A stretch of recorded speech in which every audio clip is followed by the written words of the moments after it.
बिस्मिल्लाहिर्रहमानिर्रहीम। अस्सलाम वालेकुम दोस्तों, उम्मीद है सब खैरियत से होंगे। अल्लाह पाक तमाम मुसलमानों को अपने हिफ्ज़ व अमान में रखे। अल्लाह पाक तमाम बीमारों को शिफा दे। दोस्तों, आवाम के ऊपर एक और महंगाई का बम टूटने वाला है। पेट्रोलियम मसनूआत की कीमत में वज़ीर-ए-आज़म साहब ने दोबारा समरी तैयार करवाई है, जिसमें पेट्रोल और डीज़ल की कीमतों में 5-5 रुपये इजाफे का इम्कान है। दोस्तों, ये वज़ीर-ए-आज़म साहब वो भिखारी वज़ीर-ए-आज़म हैं जो पूरे मुल्क से पैसा इकट्ठा कर के फिर भी आवाम के ऊपर महंगाई का बहुत ज़्यादा बम तोड़ रहा है। पिछले महीने भी 5 रुपये पेट्रोल महंगा हुआ था। इस महीने दोबारा 5 रुपये की समरी तैयार करवाई गई है, ताकि 5 रुपये का कह के 2-3 रुपये दोबारा पेट्रोलियम की मसनूआत में इजाफा कर दिया जाए। दोस्तों, इसके साथ साथ अगर देखा जाए तो आलमी सतह पर भी पाकिस्तान इस नाअहल वज़ीर-ए-आज़म की वजह से बहुत पीछे है।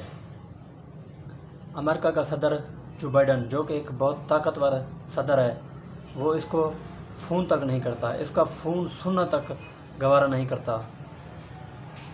इसमें कोई शक नहीं है कि अमेरिका से एक सुपर पावर मुल्क है और हमारा मुल्क उसकी ग्रांट से चलता रहा है, उसकी इमदाद से हमारा मुल्क चलता रहा है। दोस्तों, आज ये सूरत हाल है कि हमारा मुल्क हर जगह तन्हाई का शिकार है। सलामती कौंसल में पाकिस्तान को शिरकत तक नहीं करनी दी जाती। क्यों? क्योंकि इस नाअहल इलेक्टेड सेलेक्टेड वज़ीर-ए-आज़म की वजह से, इसकी नाकाम खारजा पॉलिसी की वजह से। ना इससे मुल्क की आवाम खुश है, ना इससे कोई आलमी मुल्क खुश हैं, ना कोई हमारे हमसाया मुल्क खुश हैं। अगर इसके मुकाबले में नरेंद्र मोदी की बात की जाए, जो कि एक हमारा सबसे बड़ा दुश्मन है, हमें ये कहते हुए बड़ा दुख होता है कि वो आलमी सतह पर बहुत ज़्यादा ताकतवर है। इसकी निस्बत उसकी आलमी सदारत सलामती कौंसल में जब इजलास होता है तो उनकी सदारत में होता है। नरेंद्र मोदी की मुल्क के जो टीम है उनकी सदारत में होता है, जबकि इसको अंदर दाखिल तक नहीं होने दिया जाता। दोस्तों, अब एस्टेब्लिशमेंट भी इससे थक चुकी है। वो कहते थे कि हम समझते थे कि ये बहुत बड़ा लीडर बनेगा, बहुत इसके पास वसाइल हैं, इसको ये 23-24 साल से ये सियासत में है कि ये कुछ करेगा। लेकिन इसने तो पिछले 35 साल की तारीख में सबसे घटिया तरीन बदतरीन सियासत की है, मुल्क का बेड़ा गर्क कर दिया है। इसका काम सिर्फ क्या है कि किस तरह आवाम को ऊपर महंगाई का बम तोड़ा जाए, किस तरह अपोजिशन के ऊपर केस बनाए जाएँ, किस तरह एस्टेब्लिशमेंट के साथ मिलकर दोबारा अपोजिशन के ऊपर केस बनाकर उनको जेलों में डाला जाए। जब इनकी कैबिनेट की मीटिंग होती है तो ये नहीं सोचते कि आवाम को रिलीफ किस तरह देना है, आवाम को किस तरह से इस महंगाई के बुरान से निकालना है। ये सिर्फ ये सोचते हैं कि अपोजिशन के ऊपर केस किस तरह बनाने हैं, मीडिया को किस तरह कंट्रोल करना है, सोशल मीडिया को किस तरह कंट्रोल करना है, आलमी सतह पर किस तरह पाकिस्तान को अलग थलग करना है। क्योंकि जैसे यहाँ पर ये नाकाम है, आलमी सतह पर भी ये नाकाम है। इनकी जो खारजा पॉलिसी है पिछली 35 साल से सबसे बदतरीन खारजा पॉलिसी है। क्यों? क्योंकि इसका जो शाह महमूद कुरैशी चमचा गमचा बना हुआ है, बिल्कुल फारिग, किसी काम की उसकी खारजा पॉलिसी नहीं है। इसने पाकिस्तान को अलग थलग कर दिया है। हमारा हमसाया मुल्क चीन, जो कि हमारा सबसे बेहतरीन दोस्त है, पाकिस्तान के हर मौके पर उसने मदद की, वो भी इससे खुश नहीं है। सी-पैक के मामले पर देखा जाए कि बहुत बड़ा मंसूबा था जो कि हमारे मुल्क में 10 साल में मुकम्मल होना था। इस नाअहल सेलेक्टेड वज़ीर-ए-आज़म की वजह से वो तवील का शिकार हो गया। चाइना ने पाकिस्तान में मज़ीद पैसा इन्वेस्ट करने से इनकार कर दिया। फिर मियां मोहम्मद शहबाज शरीफ के साथ उनकी मीटिंग हुई, जिसमें इन्होंने उसको शहबाज शरीफ ने चाइना को यकीन दिलाया कि आप मंसूबे पे काम करें, हम आपके साथ हैं, हम इंशाल्लाह इसमें कोई करप्शन बदउनवानी नहीं होने देंगे। तब जाकर चाइना ने दोबारा उस पर काम शुरू किया, लेकिन फिर भी बहुत इल्तवा का शिकार है, काम बहुत स्लो चल रहा है, जिसमें हमारे मुल्क के काफ़ी सारे जो मंसूबे थे वो अभी तक नामुकम्मल हैं। जितने रोड बनने थे वो अभी तक इल्तवा का शिकार हैं। जितनी सरमाया कारी होनी थी वो अभी तक नहीं हो रही। आप देखें कि डॉलर की कीमत, अब डॉलर मज़ीद 2 रुपये महंगा हो गया। अब 173 रुपये की बुलंद तरीन सतह पर डॉलर है, जिसकी वजह से जिसका बोझ आवाम के ऊपर पड़ रहा है।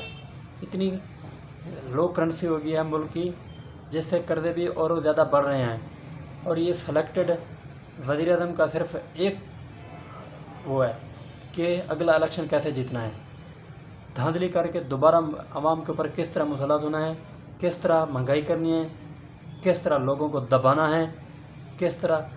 दोस्तों देखो, ये सारा दिन चोर चोर के नारे लगाता है। मियाँ शहबाज शरीफ चोर है, नवाज़ शरीफ चोर है, मरीम नवाज़ चोर है, आसिफ जरदारी चोर है। हालांकि ये सबसे बड़ा चोर ये खुद है। इसको सादिक और अमीन का सर्टिफिकेट देने वाला कौन था? साकिब निसार, जो खुद डैम के पैसे खा के भाग गया। वो कहते नहीं है, आप वो 2 बंदे जा रहे थे ना, वो उसने कहा यार मुझे तुमसे बू आ रही है, उसने कहा यार मुझे तुमसे बू आ रही है। तो फिर उन्होंने कहा चलो हम एक दूसरे के कपड़े बदल लेते हैं। जब उन्होंने एक दूसरे के कपड़े बदल लिए तो उन्होंने कहा कि अब तो वो नहीं आ रही। इसकी वही वजह है, इसकी मिसाल बिल्कुल ऐसी है। अब वज़ीर आज़म साहब और साकिब निसार दोनों एक जैसे थे, इसलिए उसने इसको सादिक और अमीन का सर्टिफिकेट दे दिया। जिसके ऊपर ये बहतान लगाता है, जिसको चोर चोर कहता है शहबाज शरीफ साहब, वो आलमी सतह पर भी सुरखरू हुए। बरतानिया की अदालत ने उनको सादिक और अमीन करार दिया और इनकी हुकूमत और नैब को कुछ भी साबित नहीं कर सकी, झूठा करार दिया। सियासी इल्ज़ाम तराशी थी और उनके अलावा कोई भी उनके ख़िलाफ़ करप्शन का केस साबित नहीं हुआ, जिसकी वजह से अब हुकूमत और एस्टेब्लिशमेंट के ऊपर दबाव मज़ीद बढ़ गया है। अब वो एस्टेब्लिशमेंट भी चाहती है कि किसी तरह इसको हटाकर मियाँ शहबाज शरीफ को लाया जाए। इसलिए उनके नवाज़ शरीफ के साथ राब्ते मज़ीद तेज़ हो रहे हैं कि किसी तरह आप हमारे साथ मफाहमत कर लें, हम शहबाज शरीफ को अगला वज़ीर आज़म बना देंगे। इसकी काबीना इमरान खान की वो भी इससे मायूस है। वो भी जानते हैं कि ये बंदा बिल्कुल नाअहल है, हम तो इसको कुछ और समझते थे। इसकी वजह से हमारी बदनामी भी हो रही है, हम हल्के में जा नहीं सकते। हम हल्के में जाकर आवाम का इतनी महंगाई में किस तरह सामना करेंगे? अगर हम इसके साथ रहे और जाके इलेक्शन लड़ा तो हम हार जाएंगे। इसलिए वो अब बहाने ढूंढ रहे हैं कि किसी तरह इसकी पार्टी से जान छुड़वाई जाए और मुस्लिम लीग नून में शमूलियत अख्तियार की जाए, क्योंकि वो जानते हैं कि इसकी पार्टी बिल्कुल नहीं जीत सकती। इनकी कारकर्दगी सिफर है। पिछले 3 साल के में इतना ज़्यादा महंगाई, इतना ज़्यादा करप्शन जो इसकी हुकूमत में हो रही है, पूरे पाकिस्तान की तारीख़ में नहीं हुई। जिसकी वजह से बस वो मजबूर हैं, क्योंकि एस्टेब्लिशमेंट का डंडा है। एस्टेब्लिशमेंट उनके ऊपर केस बनवा देती है, दबाव डालती है, उनके ख़िलाफ़ ज़बरदस्ती फ़ैसले दिलवाए जाते हैं। क्यों? आप देखें, ज़ुबैर उमर की एक एडिटिंग वीडियो सोशल मीडिया पर वायरल कर दी ताकि इनको दबाया जा सके, लेकिन वो दबे बिल्कुल नहीं हैं। पीडीएम और ज़्यादा मजबूत होकर उभर रही है। वो जब अब 1-2 महीने में आप देखेंगे कि पीडीएम जो अपना लाएअमल देगी, उससे हुकूमती और एस्टेब्लिशमेंट की सफ़ों में कोहराम मचने वाला है। ये पीडीएम की जमातें मौलाना फजल रहमान और ख़ास तौर पर पर्सनल मुस्लिम लीग नून, ये दोनों मिलकर एस्टेब्लिशमेंट और तहरीक इंसाफ की हुकूमत को बिल्कुल निस्त नबूद कर देंगे, तबाह कर देने वाले हैं। एस्टेब्लिशमेंट अब मज़ीद नहीं रहेगी। ये पाकिस्तान की तारीख़ में पहली दफ़ा होगा कि कोई सियासी जमातें एस्टेब्लिशमेंट और इन खलाई मखलूक को ज़िंदा दरगोर करेंगी। इनके बग़ैर ये हुकूमत बनाएंगी ये पार्टियाँ, जिसकी वजह से हुकूमती सफ़ों में अब भी कोहराम मचा हुआ है कि अगर इलेक्ट्रॉनिक मशीन के ज़रिए इलेक्शन न करवाए गए तो तहरीक इंसाफ को शिकस्त का सामना करना पड़ेगा और मुस्लिम लीग नून दोबारा हुकूमत में आ जाएगी। इसलिए सिर्फ इनका एक मकसद है कि किसी तरह इलेक्ट्रॉनिक मशीन के ज़रिए इलेक्शन कराया जाए ताकि इलेक्शन में ये बच सकें, जबकि बिल्कुल ऐसा नहीं है। नून लीग और फजल रहमान پیپل پارٹی وہ بالکل الیکٹرانک مشین کے ذریعے الیکشن نہیں ہونے دیں گے۔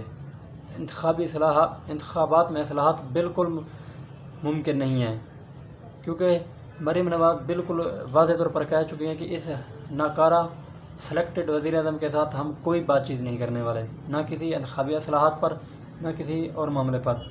اس لیے اب یہ اگلے سال میں جب اسٹیبلشمنٹ کے اوپر اور حکومت کے اوپر پی ٹی ایم کا دباؤ پڑے گا تو یقیناً یہ ان کو الیکشن کرانے پڑیں گے، اور ان کے جو الیکٹیبلز ہیں وہ بھی لگاتار مسلم لیگ نون کے ساتھ رابطے میں ہیں، وہ بھی ان کو چھوڑ کر جانے والے ہیں۔ اسی وجہ سے اگلے سال انشاءاللہ الیکشن کا سال ہوگا۔